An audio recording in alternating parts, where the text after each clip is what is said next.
Insyaallah kita mulai malam ini membaca kitab fikih atas dasar mazhab Imam Syafi'i.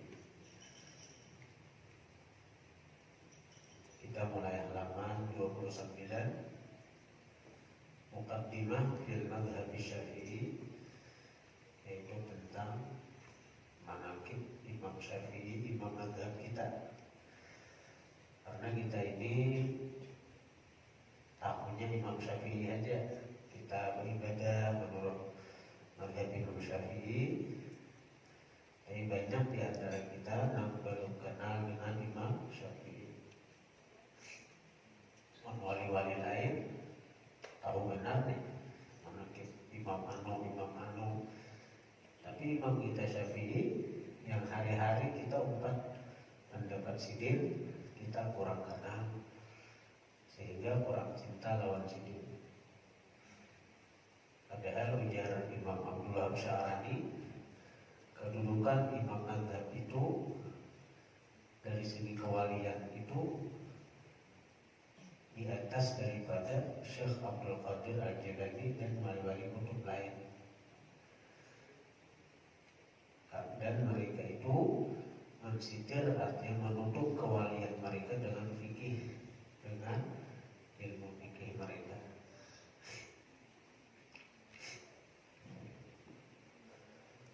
Bismillahirrahmanirrahim. Alhamdulillah wassalatu wassalamu ala Rasulillah Sayyidina Muhammad ibn Abdullah wa alihi wa sahbihi wa man tabi'ahum billah wa la hawla wa la quwwata illa billah, ma ba'du.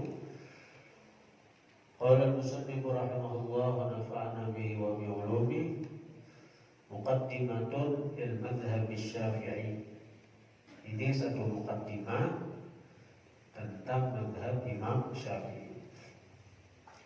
Awalan, pertama yang dibahas pada muqaddimah tentang madhab Imam Syafi'i ini, muassisul madhabi, pendiri madhab, huwa Muhammad bin Idris Asy-Syafi'i al-Mutallibi. Pendiri madhab kita yaitu Muhammad bin Idris Asy-Syafi'i al-Mutallibi.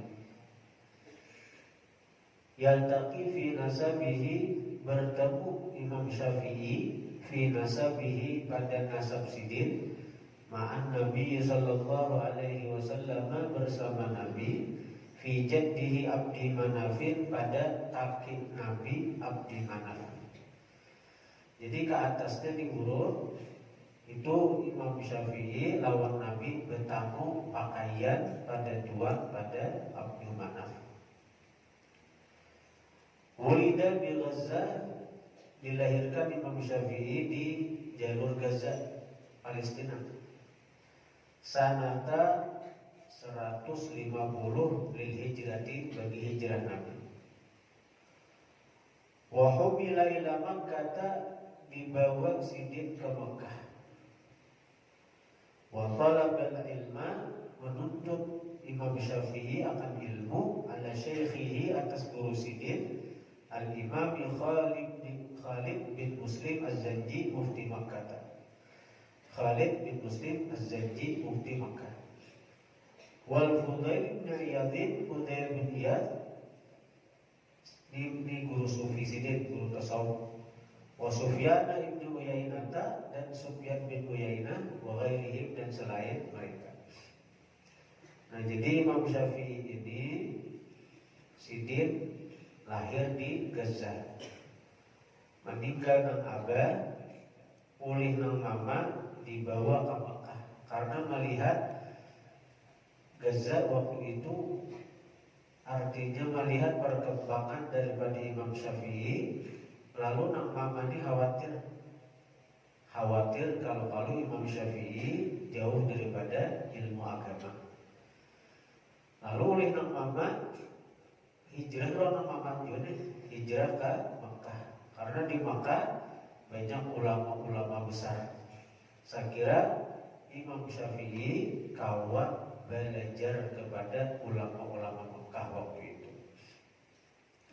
Nah, kemudian Imam Syafi'i dalam keadaan terbatas dana, terbatas keuangan, sidin menuntut ilmu kepada ulama-ulama Makkah. Dan dikisahkan dalam kitab As-Sanatir bahwa Imam Syafi'i itu ketika menuntut ilmu itu dalam keadaan fakir. Artinya ada duit, jangankan nukar kitab, bahkan nukar kertas saja kada kawan. Jangankan nukar kitab, nukar kertas kada kawan. Ayo bayangkan. Tapi karena himmah yang kuat, keinginan yang kuat untuk mencapai, memperoleh ilmu, Imam kita Syafi'i sidin mencatat apa-apa yang beliau dengar dari guru-guru sidin itu di batu, engkau ditulis itu, di mana lagi di tulang-tulang. Ada tulang unta engkau ditulis di situ. Tulang dia, maka tulang dibisikan kawan ditulis. Sampai-sampai kumpulan tulang-tulang tulisan Imam Syafi'i itu Hibab Qimah Sidin. Hibab Qimah Sidin, lawan tulang-tulang aja, ada uburin lagi di Qimah. Akhirnya makanya itu harus berinisiatif untuk menghafal apa-apa yang sudah Sidin catat itu. Ditambah ada ungkapan laisal ilmu fis sutur walakinnal ilma fis sudur. Bukanlah ilmu itu pada tulisan, tetapi ilmu itu letaknya di dalam hati atau dada. Akhirnya Imam Syafi'i fokus menghafali apa-apa yang Sidin tulis, apa-apa yang Sidin dengar dari guru-guru Sidin, dan Sidin hafal. Nah, jadi dari kisah ini dahulu kita ambil pelajaran bahwa lingkungan itu salah satu faktor pendukung untuk kesuksesan seseorang dalam menuntut ilmu. Lingkungan yang utama adalah lingkungan keluarga. Kalau seseorang punya keluarga yang mendukung ini untuk menuntut ilmu, insya Allah itu akan berhasil. Seperti Imam Syafi'i, nang mama melihat di Palestina itu kan macam-macam kerusuhan, mulai berhari itu, karena ada perebutan kekuasaan. Lalu Sidin memilih lingkungan yang pas untuk anak Sidin mengaji, yaitu ke Mekah. Sidin pindah. Walaupun di situ ada keluarga, ada apa, hidup dalam kemiskinan. Tapi dukungan dari keluarga, terutama anak Kuitan, itu yang memotivasi Imam kita Syafi'i dalam menuntut ilmu. Sehingga ada memikirkan nyaman, ada memikirkan artinya fasilitas menuntut ilmu. Sampai-sampai menulis di tulang-tulang hakun hajat Imam kita Syafi'i itu. Jadi lingkungan itu yang penting dulu. Nah, utama benar lingkungan keluarga tadi. Amun keluarga kan mendukung, sedikit-sedikit bila anak-anak ampih didukung ampih. Ada yang ditangani, anak sekolah pesantren. Nah, baik ke pesantren, ada nama-nama juga, ada kau jadi ini, ada kau jadi itu. Atau anak sekolah pesantren musim berumah disuruh bulik, ini mama, ini apa? Ini kesalahan kita. Awal sedikit dikiau, terganggu ini belajar. Berselamatan di rumah dikiau, anak. Ada fokus lagi nya belajar. Kalau kita hendak anak kita sukses menuntut ilmu, dukung ini, beri dorongan ini untuk menuntut ilmu itu. Nah, kemudian kita ambil pelajaran di sini juga. Dalam menuntut ilmu itu diperlukan hikmah. Di samping dukungan keluarga, dukungan lingkungan, itu hikmah. Hikmah yang kuat. Karena macam-macam ditemui dalam menuntut ilmu itu.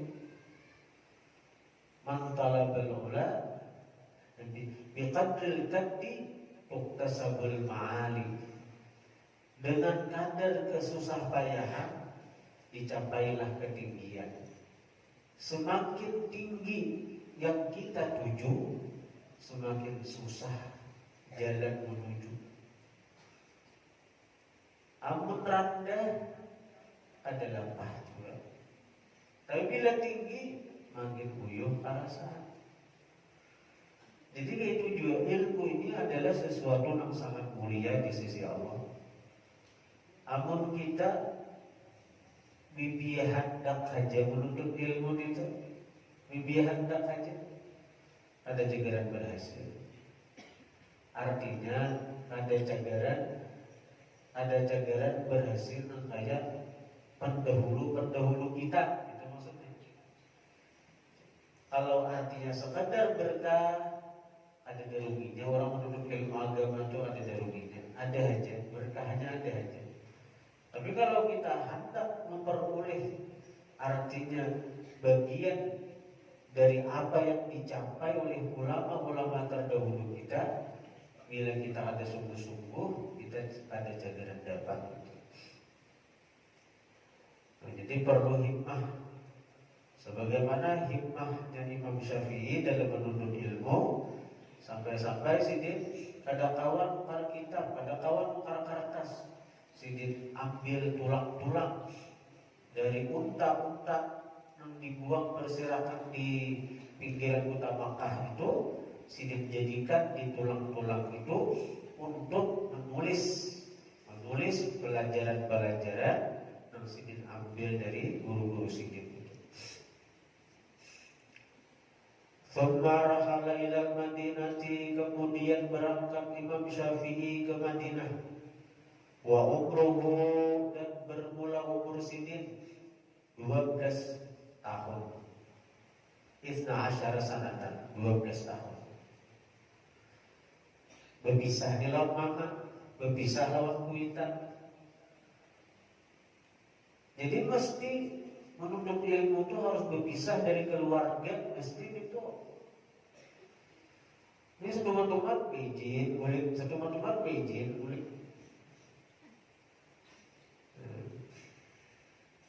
Mesti berpisah lawan keluarga.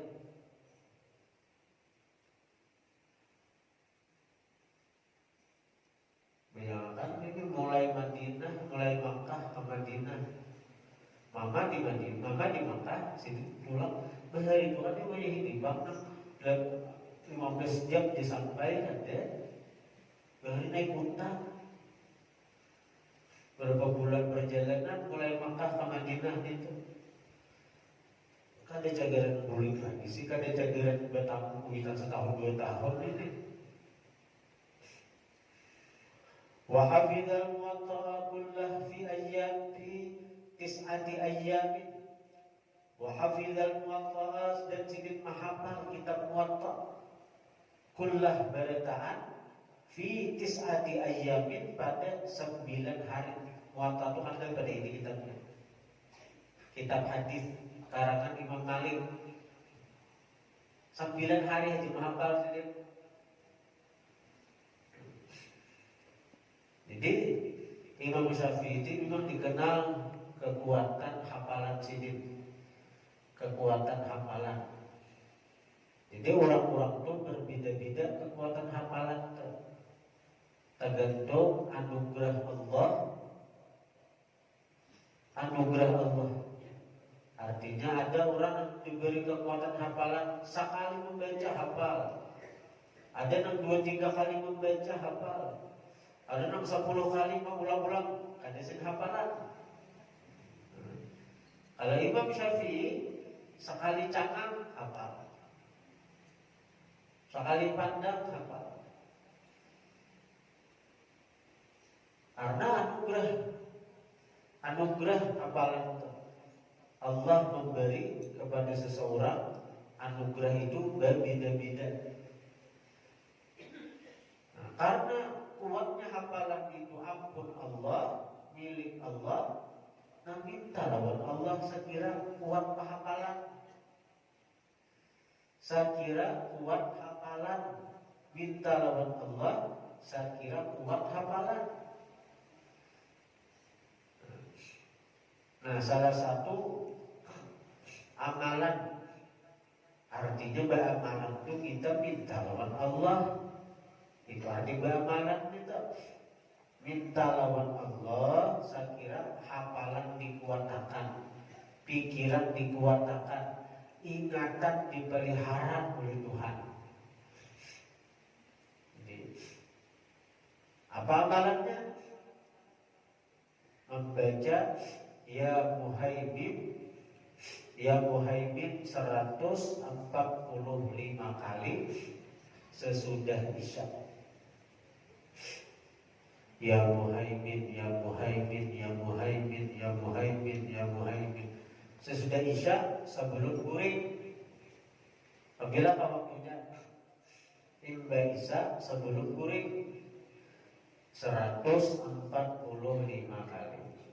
145 kali.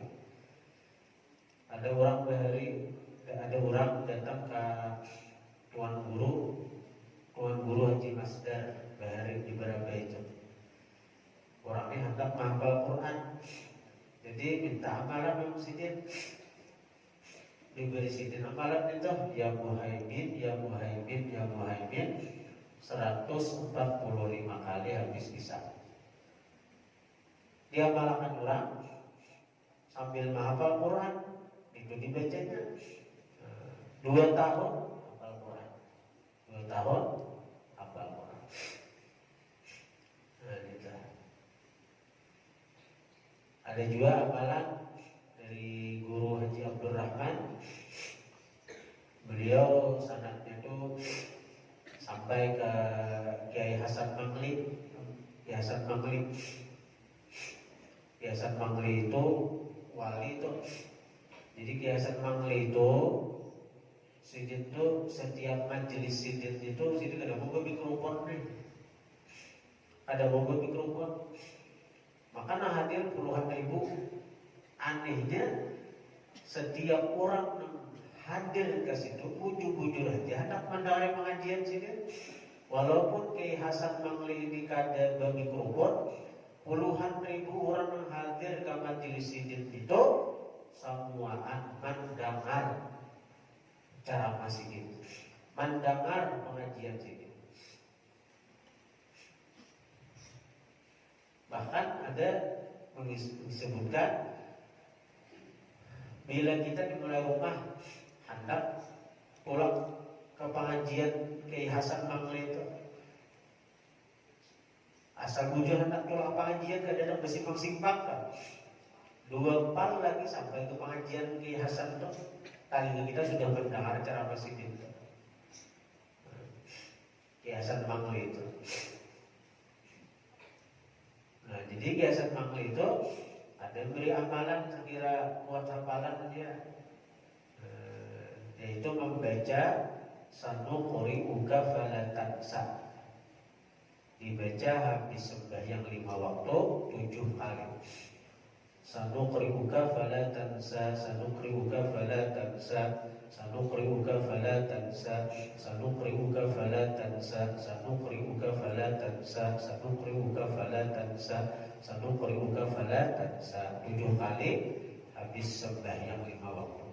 Nah ini pun penguat hafalan kita, penguat ingatan kita juga. Jadi orang-orang kayak santri-santri yang hendak berhafal itu penting amalan-amalan kayak itu. Anak menghafal Jurmiyah, anak menghafal Mutamimah misalnya, apalagi anak menghafal Quran.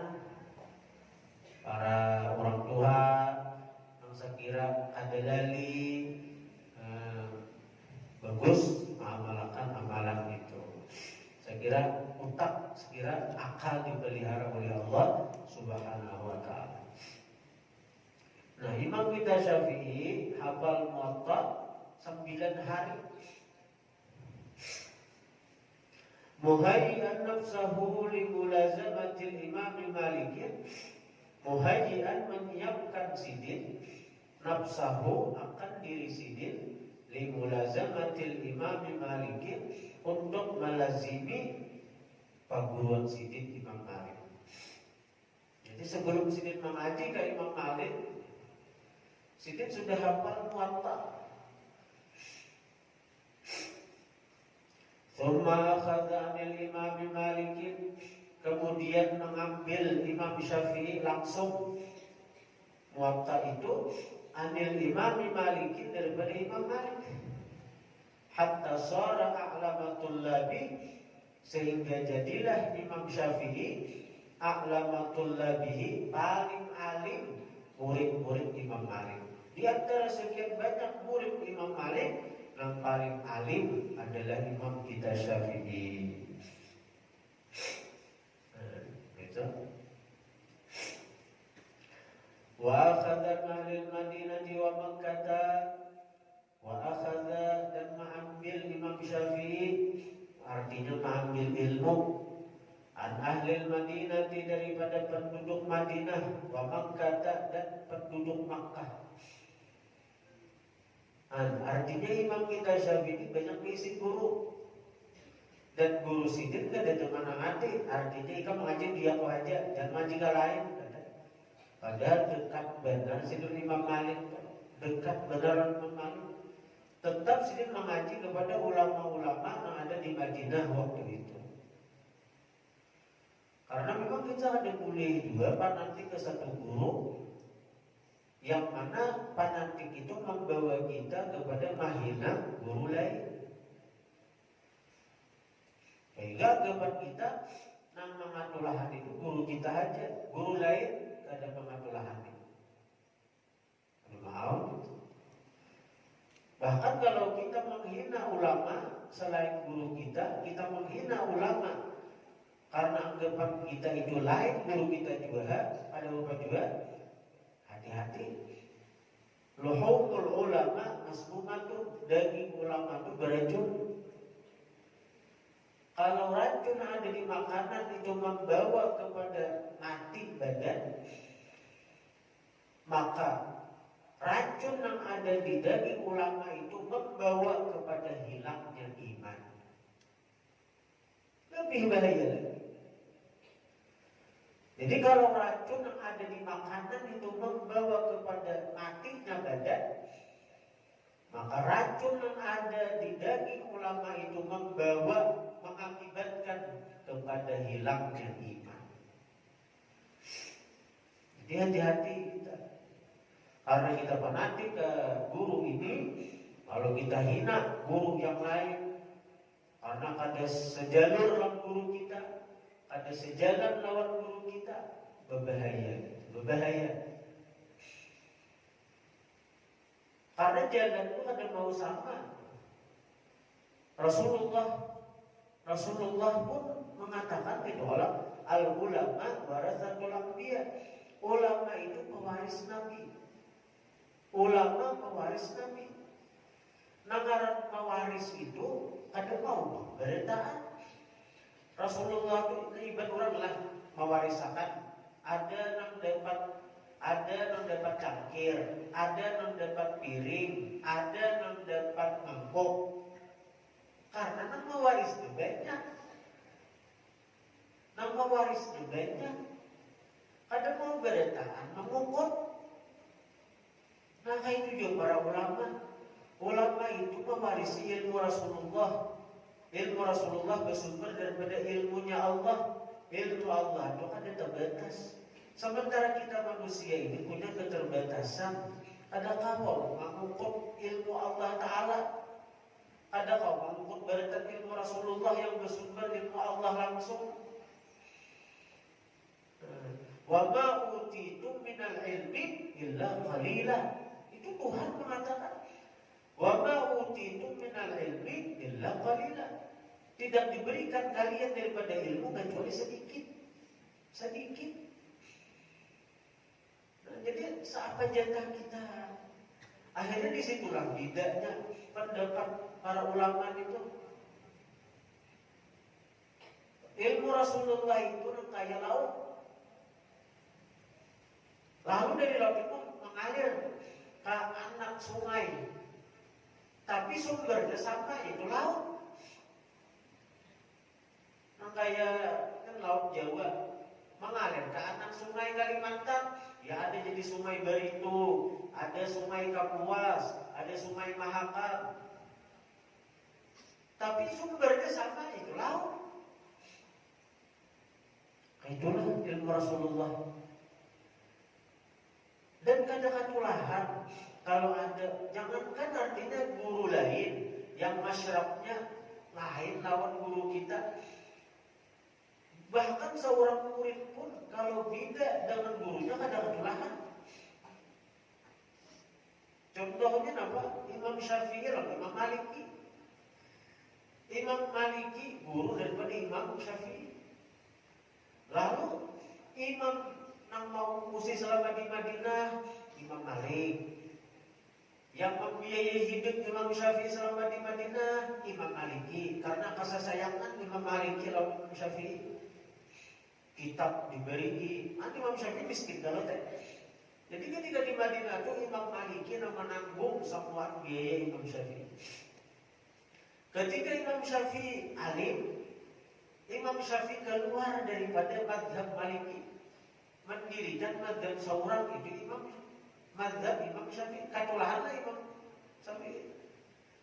Katulahanlah Imam Syafi'i. Ada katulahan. Karena ini masalahnya lain.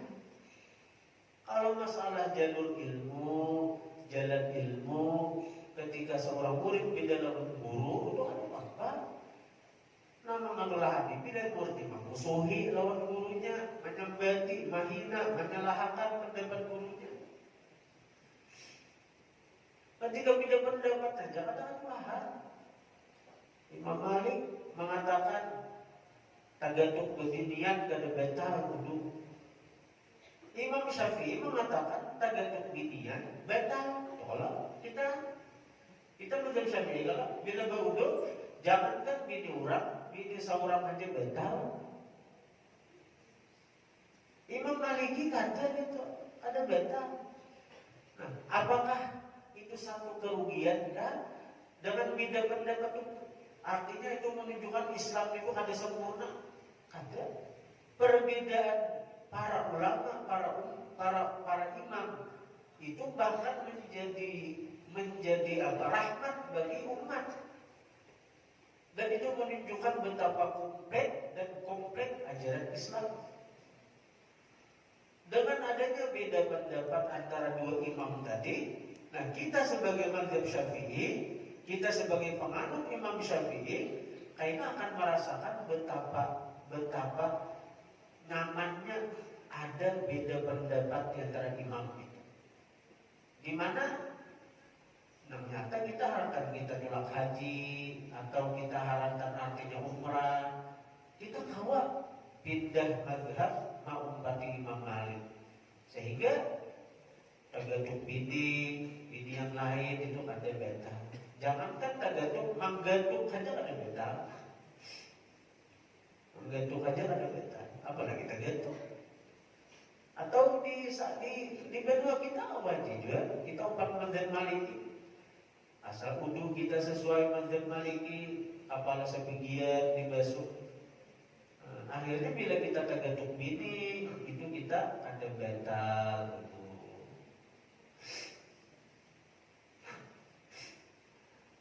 Jadi Imam Syafi'i sini mengambil daripada ulama-ulama Madinah dan ulama Makkah. Wa ta'ahala lil fatwa, dan sidin berhak untuk berfatwa. Wa huwa fil khamisati asyara min umri, sidin berumur 15 tahun. 15 tahun sudah boleh berfatwa. 15 tahun sudah diperkenankan oleh para ulama Makkah, ulama Madinah membolehkan Imam Syafi'i untuk berfatwa, untuk berijtihad. Ma'a ma'rifatihi bi asy'aril arabi wa ulumil lughati, beserta kenalnya Imam Syafi'i dengan syair-syair Arab dan ilmu lughat, ilmu bahasa.